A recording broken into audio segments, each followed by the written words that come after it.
जहानाबाद जिले के सेंधवा गांव में आयोजित होली मिलन समारोह में जम्मू कश्मीर के उपराज्यपाल मनोज सिन्हा ने शिरकत की। इस अवसर पर भाजपा, जदयू और अन्य दलों के कार्यकर्ताओं ने उनका भव्य स्वागत किया। समारोह में उपराज्यपाल का स्वागत जितना भव्य था, उतना ही दिलचस्प उनका नज़रिया भी था, जो उन्होंने अपने संबोधन में साझा किया। अपने संबोधन के दौरान मनोज सिन्हा ने मगध के ऐतिहासिक महत्व पर चर्चा की और भारत के आने वाले वर्षों में एक विकसित राष्ट्र बनने की बात कही। उन्होंने कहा कि मगध प्राचीन काल से ही ज्ञान, सत्ता और समृद्धि का केंद्र रहा है और इसी परंपरा को आगे बढ़ाते हुए भारत भी तेजी से विकास की दिशा में बढ़ रहा है। उन्होंने यह भी बताया कि मगध क्षेत्र का योगदान न केवल भारतीय इतिहास में बल्कि पूरे विश्व में महत्वपूर्ण रहा है। कार्यक्रम के दौरान उपराज्यपाल ने महाभारत की युधिष्ठिर और यक्ष के संवाद का जिक्र किया, जो एक अमूल्य धरोहर है, और मगध की प्रसिद्ध व्यंजन बिरंच का भी उल्लेख किया। मजाकिया लहजे में उन्होंने कहा, मैंने 1 घंटा यहाँ बिताया, लेकिन अभी तक किसी ने मुझे यहाँ की प्रसिद्ध मिठाई बिरंच नहीं खिलाई। उनका यह संवाद सुनकर वहाँ मौजूद लोग हंसी से लोटपोट हो गए और जोरदार तालियों से उनका स्वागत किया। लेकिन यह सिर्फ एक होली मिलन समारोह नहीं था, बल्कि कहा जा रहा है कि राज्यपाल मनोज सिन्हा का असली उद्देश्य जहानाबाद की प्रसिद्ध मिठाई बिरंच का स्वाद चखना था। इस दौरान उन्होंने मजाकिया अंदाज में कहा कि 1 घंटा हो गया, लेकिन कोई बिरंच नहीं लाया। उनका यह बयान राजनीतिक और सामाजिक हलकों में चर्चा का विषय बन गया। वहीं समारोह में एनडीए के तमाम नेता भी मौजूद थे। इस दौरान कई महत्वपूर्ण राजनीतिक मुद्दों पर भी चर्चा हुई। स्थानीय नेता और कार्यकर्ता उपराज्यपाल के साथ क्षेत्रीय विकास, सामाजिक मुद्दों और राजनीतिक समर पर विचार विमर्श करते नजर आए। मनोज सिन्हा ने लगभग 1 घंटा सेंधवा गांव में बिताया, जहां उन्होंने स्थानीय लोगों से मुलाकात की और क्षेत्र के विकास पर चर्चा की। उनके साथ इस दौरान हुए संवाद ने यह स्पष्ट किया कि केंद्रीय सरकार और राज्य सरकार मिलकर स्थानीय विकास के लिए प्रतिबद्ध है। समारोह का समापन बड़े धूमधाम से हुआ और लोग यह मानते हैं कि यह समारोह सिर्फ होली के रंगों तक सीमित नहीं था, बल्कि एक ऐसा मंच बन गया था जहां पर राजनीतिक, सामाजिक और सांस्कृतिक मुद्दों पर सार्थक चर्चा हुई।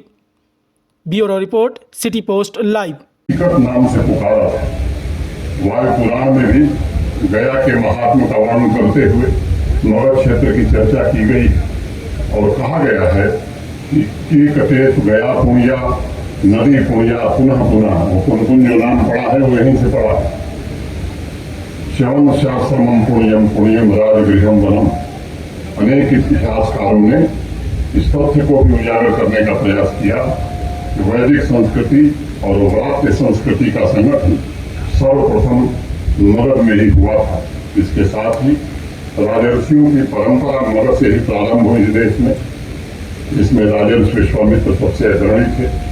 अगर सामाजिक और राजनीतिक दृष्टिकोणों से देखा जाए तो 6वीं से 4वीं शताब्दी ईसा पूर्व का कालखंड मगध साम्राज्य के उदय का कालखंड है और उसके पश्चात लगभग 1000 वर्ष यह अखंड भारत के साम्राज्य की राजधानी और उसके गौरव के रूप में जाना जाता रहा। अंगुत्तर निकाय में वर्णित 16 महाजनपदों में मगध ने ही राजनीतिक सर्वोच्चता प्राप्त की थी और इस पूरे उत्तर भारत की राजनीति के केंद्र में इसे लाकर खड़ा किया। अगर जहानाबाद की मैं बात करूं तो अरावल पहाड़ और सम्राट अशोक के शिलालेख भी मगध के सामाजिक और आर्थिक संपन्नता के आज भी गवाह हैं। इसी पावन धरती से उद्योग, व्यापार, वाणिज्य और नगर विकास के सिद्धांतों का उद्भव हुआ था इस देश में। एशिया में भूल गया आए अनेक स्कॉलर्स के माध्यम से अनेक देशों तक ये पहुंचा भी। भारत की समृद्ध आध्यात्मिक परंपरा में बौद्ध धर्म हो, जैन धर्म हो, इन सबका पोषण मगध ने ही किया और राजनीतिक रूप से सम्राट चंद्रगुप्त और चाणक्य के रूप में गुरु शिष्य की ऐसी महान जोड़ी इस धरती में दी है जिसकी विश्व में किसी अन्य साम्राज्य से कभी भी तुलना नहीं की जा सकी। मित्रों, ये विश्व की सभ्यता और संस्कृति का केंद्र भी नालंदा माना जाता है और ये भी प्राचीन मगध का ही हिस्सा हुआ करता है। और आज मैं समझता हूँ कि अपनी प्राचीन परंपरा और सांस्कृतिक मूल्यों की वजह से मगध आधुनिक भारत के इतिहास में अभी भी प्रमुख स्थान है। दर्शन, भाषा, साहित्य की समृद्धि से सुशोभित इस मिट्टी का अजय सामर्थ्य आज भी हमारा मार्गदर्शन कर रहा है।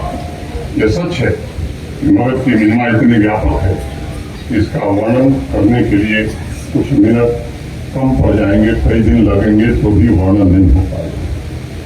लेकिन मैं इतना जरूर कहना चाहूँगा कि मगध प्रमंडल वर्तमान की विराट संभावनाओं को अपने में समेटे हुए प्रगति के केंद्र रूप में आज भी खड़ा है। अपनी स्वर्णिम गाथाओं से समाज का पथ प्रशस्त कर रहा है। और मैं समझता हूँ, मैं इस बात का जिक्र आवश्यक समझता हूँ कि सामाजिक भावनाओं के संगम के प्रति मगध के शिल्प, संगीत, चित्रकला की विविधता की चर्चा आज भी देश के कोने कोने में है और इसके मूल्य हमें राष्ट्रीय एकात्मता को मजबूत करने के लिए अभी भी प्रेरित करते हैं। एक समय था कि 11वीं शताब्दी में वर्ल्ड जीडीपी में, दुनिया की जीडीपी में भारत का योगदान 35% से ज्यादा हुआ करता था। 15वीं शताब्दी आते आते वर्ल्ड जीडीपी में हमारे देश का योगदान घट करके 25% हो गया और उसके बाद आक्रांता है, विदेशी आक्रांता है, आक्रमण का दौर शुरू हुआ। धन, यश, बल, वैभव सब कुछ लूट कर हमारा ले गए लोग। और जब हमारे महान स्वतंत्रता सेनानियों की प्रेरणा से, उनके संघर्ष और बलिदान से देश को आज़ादी मिली 1947 में, तो 1950 में वर्ल्ड जीडीपी में हमारा जो कंट्रीब्यूशन है, भारत का जो योगदान है, वो महज 4% हो गया। वक्त ने फिर करवट बदला है और पिछले 10 वर्षों में देश जिस रास्ते पर चल रहा है, 2023 में अंतर्राष्ट्रीय मुद्रा कोष के सर्वेक्षण के बाद ये बात सामने आई है कि आज भारत का योगदान वर्ल्ड जीडीपी में, दुनिया की जीडीपी में 15% हो गया है। जिस विकसित भारत का सपना भारत के वर्तमान प्रधानमंत्री आदरणीय नरेंद्र मोदी जी देख रहे हैं, जो अब सपना नहीं, मैं समझता हूँ कि देश के 140 करोड़ लोगों का संकल्प बनता जा रहा है। वो लक्ष्य हम कैसे प्राप्त करेंगे? निश्चित रूप से उस लक्ष्य के लिए हमें फिर से वर्ल्ड जीडीपी में अपना योगदान 25 और फिर 35% ले जाना होगा। नालंदा का उसमें बड़ा योगदान है। हम सोने की चिड़िया कहे जाते थे। सोने की चिड़िया हम इसलिए नहीं थे कि हमारे देश में बहुत सोने की खदानें थी। हमारे पास ऐसे शिक्षण संस्थान थे नालंदा, और मुझे लगता है कि दुनिया भर के लोग यहाँ आते थे शिक्षा ग्रहण करने। जिस नॉलेज इकॉनमी की बात आज देश में और दुनिया में हो रही, उसका अभ्यास हमारे पूर्वजों का है।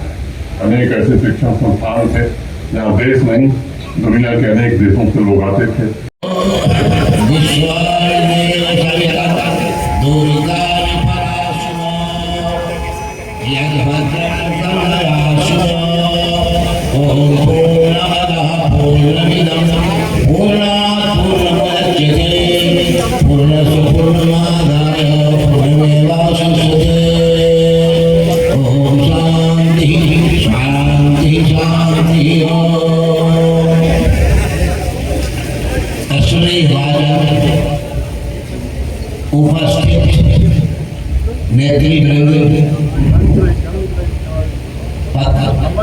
संचार के माध्यम से सबको जागरूक करने वाले पत्र प्रेमियों एवं हमारे समस्त भारत के प्रतिनिधित्व करने वाले जम्मू कश्मीर जैसे आसान रंगों को शांति प्रदान करने में अहम भूमिका निभाने वाले हमारे मनोज सिन्हा जी एवं समस्त प्रेमियों के सामने कहने तो नहीं जा रहा, लेकिन उनका आग्रह है तो उसे निभाने जा रहा है। सूरज अस्त होने वाला था, एक दिन लाल हो गया। विद्वान कहते हैं, उदय लेते हैं तो लाल होते हैं सूरज, और जाते हैं तो लाल होते हैं। बीच में उनकी प्रचंडता, प्रखरता दिखाई पड़ती है। अंत में